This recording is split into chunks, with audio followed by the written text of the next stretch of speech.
Les années Covid ont accentué un vrai souci, un vrai problème qui va se révéler au grand jour dans cette période avec PBC, c'est l'étiquette et l'appellation Pay-Per-View Fighter. C'est déjà la multiplication de Pay-Per-View, alors que au début de leur histoire, tout est pour dire on arrive sur de la free TV.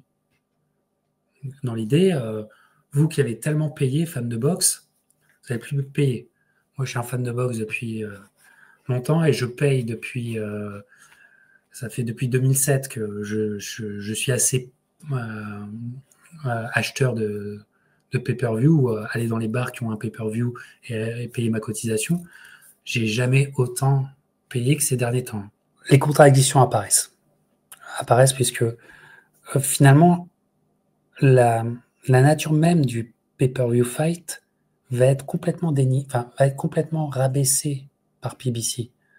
Et là aussi, quel que soit ce qu'on pense de ce système, un système qui se contredit va au-delà de certaines difficultés, c'est évident. Puisque Alemon, c'est aussi le créateur de l'image, c'est aussi le créateur de ce phénomène Mayweather en tant que pay-per-view fighter. Et Mayweather trime pour atteindre ce statut. Et finalement, ce statut, il le solidifie, il le devient pleinement, non pas à son premier combat pay-per-view, qui est contre Arturo Gatti. Voilà. Mais il le solidifie en battant Oscar de la Hoya en 2007. Parce que symboliquement, c'est un passage de relais du pay-per-view fighter au nouveau CCL pay-per-view fighter pour les années à venir. C'est un long chemin. D'ailleurs, qu'on vous explique dans la discussion Hall of Fame, Floyd Mayweather avec Antoine 230 livres. Et ce thème du pay-per-view fighter est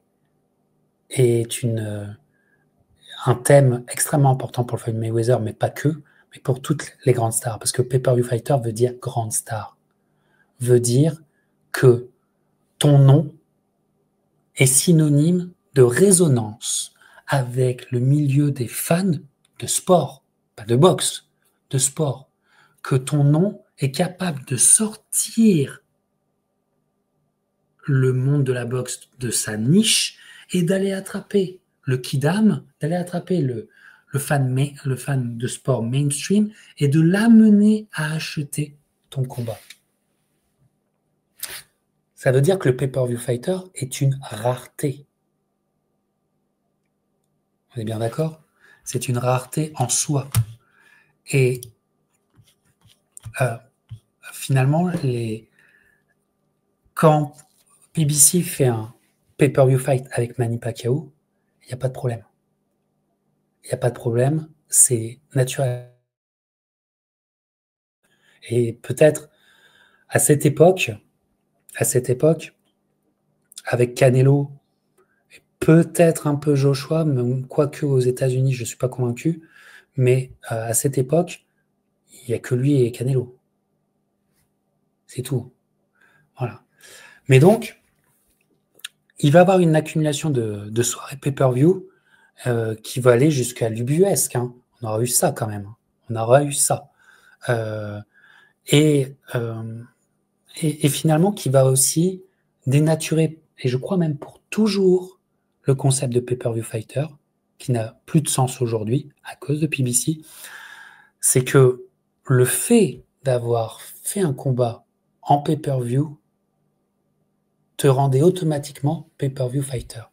Ce qui a fait que Keith Thurman, parce qu'il a affronté Pacquiao en pay-per-view, c'est un pay-per-view fighter. Donc, le glissement sémantique, mais quand même assez profond, hein, assez important de ce concept, est quelque chose qui a complètement dénaturé le- la majestuosité de ce qu'est un combat en pay-per-view. Et ça, on le doit malheureusement à PBC. Regardez, l'année dernière, on aurait dû avoir ça. Je suis pas convaincu que c'est l'aura d'un pay-per-view fight. Mais toujours est-il que c'est aussi, ça a été un talon d'Achille, plutôt une balle qui se sont vraiment tirés dans le pied, parce qu'ils ont dénaturé un concept qui était une de leurs cartes maîtresses 15 ans auparavant. Voilà. Un élément extrêmement perturbateur pour l'empire PBC.